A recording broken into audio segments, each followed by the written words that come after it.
안녕하세요. 한류의 신과 해외 반영을 소개하는 한류클래스TV입니다.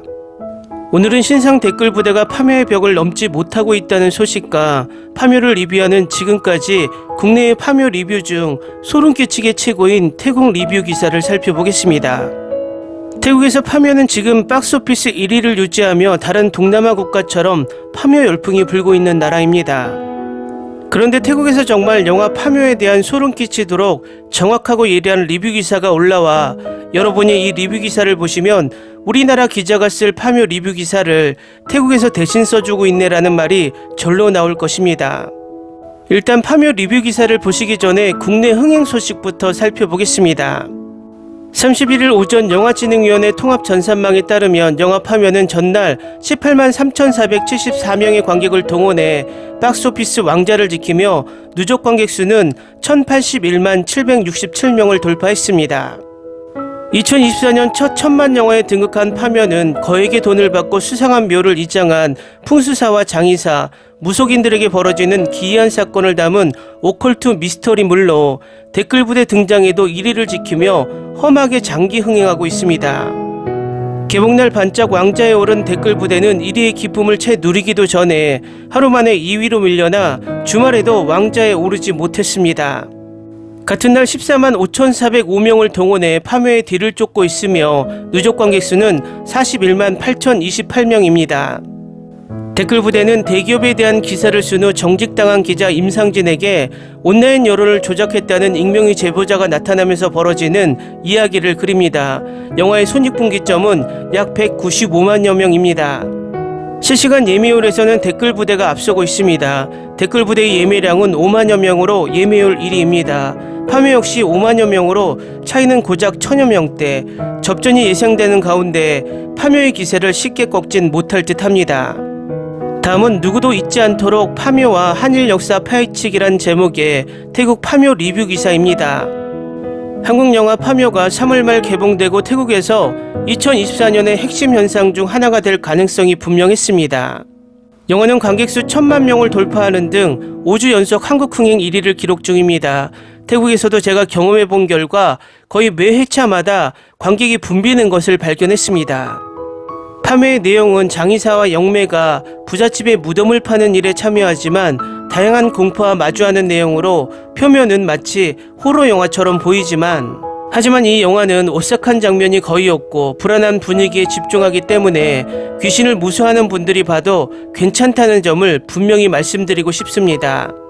기대가 배우들도 제 역할을 잘 해냈어요. 배경 정보에 따르면 그들은 진정성을 위해 무당으로서의 의식을 수행하는 방법을 배웠습니다.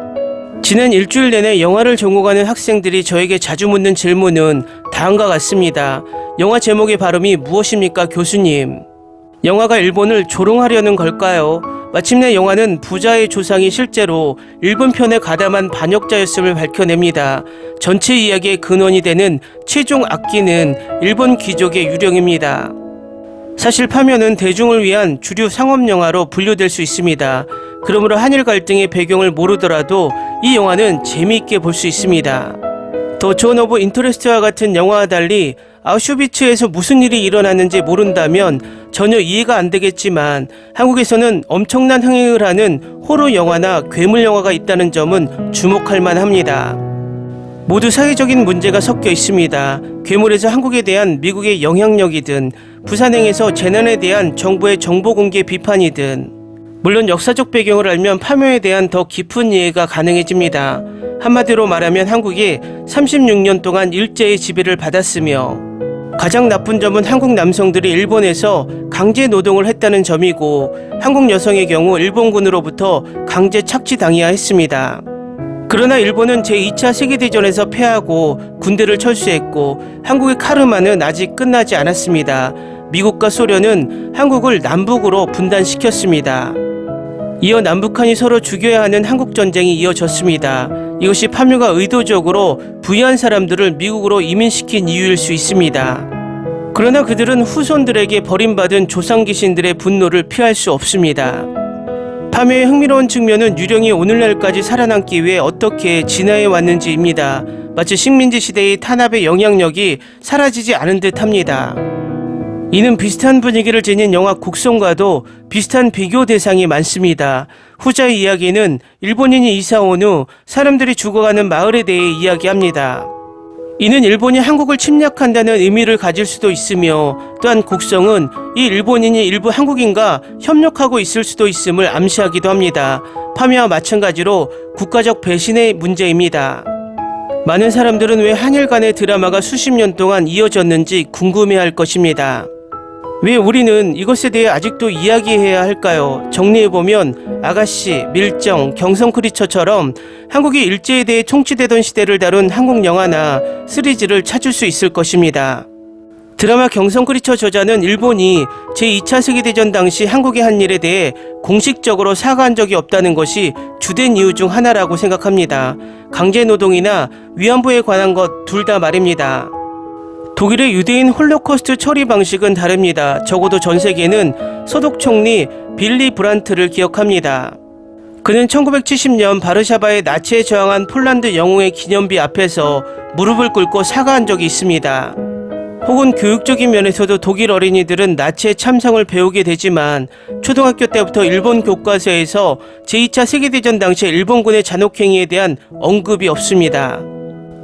더욱이 일본인은 정치적 무관심으로 유명합니다. 그들은 대내외 정치에 그다지 관심이 없으며, 예를 들어 일본인 중 투표권을 행사하러 나가는 사람은 상대적으로 적습니다. 그리고 이 기사는 현재 일본이 한국에 하고 있는 짓들을 자세하게 나열합니다. 위안부, 강제노동, 독도 영유권, 신사참배, 우길기 문제 등을 자세하게 서술합니다. 제가 재미로 생각한 것 중 매우 흥미로운 점은 파묘가 일본에서 출시될지 여부입니다. 일본이 이 영화를 어떻게 홍보할 것일까요? 2024년 3월 29일 영화 오펜하이머가 막 개봉한 나라이기 때문입니다.